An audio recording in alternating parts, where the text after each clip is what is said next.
The UN Women's Snapshot 2022 reports that the exclusion of women from the digital world has shaved $1 trillion from the gross domestic product of low and middle-income countries in the last decade. This loss will grow to $1.5 trillion by 2025 without action. We asked a few GAIA AFRICA members to share their thoughts on this important subject.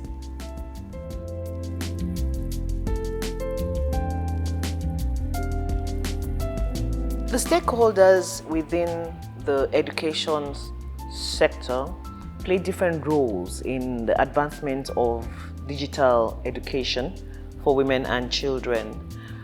As one of the women in technology, my role will be totally different from that of the education, the teachers and all of those in the schools. For me, I see myself as having to always find a way to mentor young girls, for them to understand that technology or STEM is not a masculine career to be in. There are various areas in which they access that.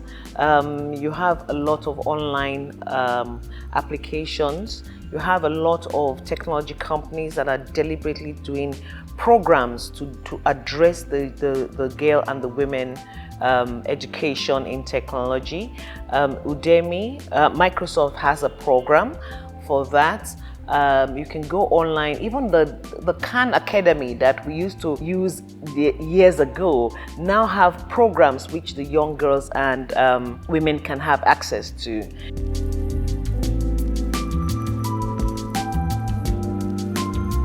Prior to 2015, when the Cybercrimes Act was enacted in Nigeria, we had the Criminal Code and the Penal Code, and both indirectly handled online violence and cyberbullying. But under the Cybercrime Act, these actions are clearly stated as offences. Unfortunately, since 2015, there hasn't been any notable enforcement of the Cybercrimes Act. So one of my recommendations would be to ensure that there is enforcement of the Act. And then the second one would be sensitization. So people, women, victims, would need to understand that there is the existence of this Act and then the rights that they have under these acts and these laws in Nigeria. So hopefully with this sensitization, there would be more victims speak. There will be more victims coming out to file applications in court and seek redress under the Act. Right to Education Girl Act needs to be enforced. I would say that the second one will be the prohibition of child marriage. It has to be enforced as well. Zero tolerance for child marriage so that the girls can, have right to education. I would also say that the government should please provide and improve the quality of education, and it should also be affordable. The government partners with online platforms to maybe put up adverts, put up stuff, still on sensitization to ensure that people are aware of the rights that they have under the existing laws. Those are the type of issues that we need to start addressing. That is where the government comes in. That is where the communities come in. That is where the other institutions come in to deliberately engage and provide this access. Increase funding to the education system and ensure that the girl child has equal and fair access to the funding. And I would also say that if the government can please ensure they reduce the level of poverty in the land, so that when a family is deciding, who should go to school between the male child and the female child, there will be equity in that regard. Because most times what happens is that there will be preference to the male child. So I think that this point would help in ensuring that we have equity for the girl child. It is also important that, we take time to deliberately educate the young women and girls, particularly, taking time out to go to schools, girls' schools, tell them what you do, tell them that it's not masculine.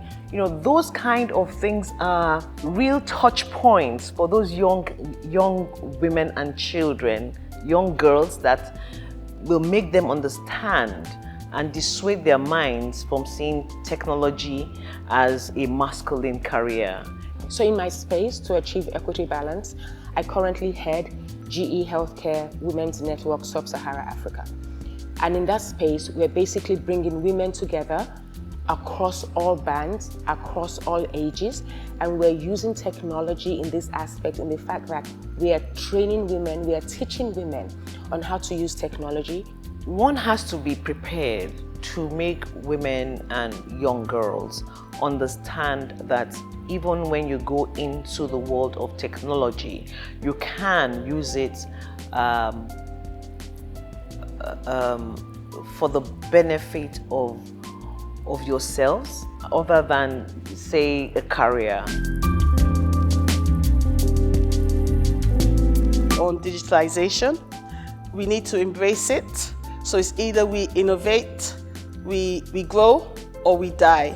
After the pandemic, you would note that, you know, technology is now anywhere, and you can reach it anywhere, and you can use it anywhere, anyhow. We have been, and we need to continue to leverage technology and artificial intelligence. You can use technology to, you know, create art now. You can use technology to write songs. More actions, more initiatives, more programs to help the girl child to better learn how to embrace technology to improve her life. As we celebrate International Women's Day, there's no better time than now for women to participate actively in decision making across board.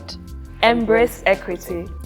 Happy International Women's Day from GAIA Africa.